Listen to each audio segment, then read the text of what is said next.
नमस्कार दोस्तों, मेरा नाम धनराज शर्मा है।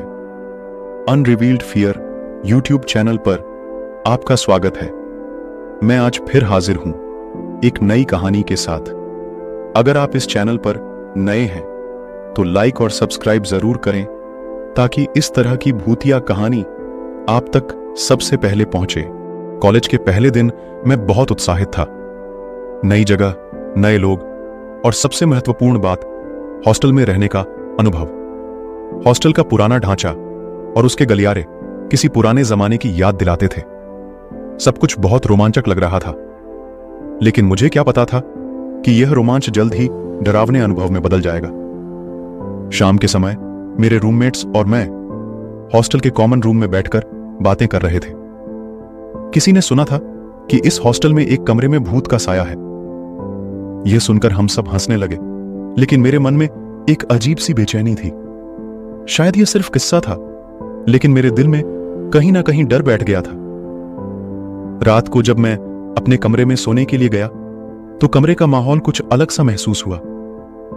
एक ठंडी हवा का झोंका आया और कमरे की खिड़कियां खुद ब खुद बंद हो गई। मुझे लगा कि यह शायद हवा का झोंका था, लेकिन मुझे कुछ अजीब सा महसूस हो रहा था। मैं किसी तरह खुद को शांत करके सो गया।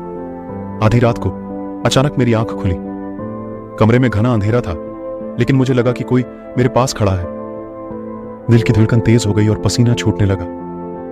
मैंने हिम्मत जुटाकर टॉर्च जलाई, लेकिन वहां कोई नहीं था। यह सोचकर कि यह मेरी कल्पना हो सकती है, मैं फिर से सोने की कोशिश करने लगा। अगले दिन मैंने अपने रूममेट्स से इस बारे में बात की। उन्होंने भी बताया कि रात को उन्होंने भी कुछ अजीब महसूस किया था। अब हमारी चिंता और बढ़ गई थी। हमने सोचा कि हो सकता है कि यह कोई साया हो, लेकिन हमें इस पर यकीन नहीं हो रहा था। रात को फिर वही घटना दोहराई गई। इस बार मुझे साफ साफ किसी के कदमों की आवाज सुनाई दी। आवाज धीरे धीरे मेरे बिस्तर के पास आ रही थी। मैं टॉर्च जलाकर देखना चाहता था, लेकिन मेरी हिम्मत नहीं हुई। तभी अचानक कमरे की खिड़की जोर से खुल गई और ठंडी हवा का झोंका आया। मैं चिल्लाने ही वाला था कि मेरे रूममेट्स जाग गए। उन्होंने भी वही आवाज सुनी थी और अब हम सब बहुत डरे हुए थे। हमने अगले दिन हॉस्टल के पुराने गार्ड से बात की। उसने बताया कि कई साल पहले इस हॉस्टल में एक छात्रा ने आत्महत्या कर ली थी। उसके बाद से ही लोग कहते हैं कि उसकी आत्मा इस हॉस्टल में भटकती है। यह सुनकर हमारी हालत और खराब हो गई। हमें यकीन नहीं हो रहा था कि हम सच में एक भूतिया जगह पर रह रहे थे।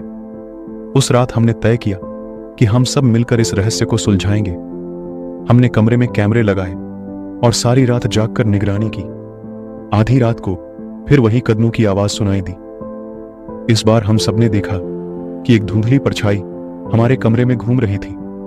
हमारे दिल की धड़कनें तेज हो गईं और हमने हिम्मत करके उस परछाई के पीछे जाने का फैसला किया।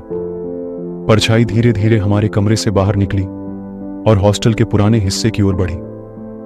हम चुपचाप उसके पीछे पीछे गए।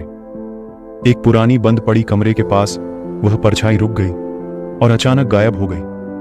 हमने उस कमरे का दरवाजा खोला तो देखा कि वहां एक पुरानी डायरी पड़ी थी। डायरी में उस छात्रा की कहानी लिखी थी जिसने आत्महत्या की थी। उसने अपनी परेशानियों और दुख को कागज पर उकेरा था। यह जानकर हमें उसकी आत्मा के दर्द का एहसास हुआ। हमने फैसला किया कि हम उसकी आत्मा को शांति देने के लिए पूजा करेंगे। अगले दिन हमने एक पुजारी बुलाया और उस कमरे में पूजा की। पूजा के दौरान हमने महसूस किया कि वहां की नकारात्मक ऊर्जा धीरे धीरे खत्म हो रही है। पूजा खत्म होने के बाद हम सबको एक अजीब सा सुकून मिला। हमें लगा कि हमने उस आत्मा को शांति दे दी है। उसके बाद से हॉस्टल में कोई अजीब घटना नहीं हुई। हमने चैन की नींद सोई और हमारे डर भी खत्म हो गए।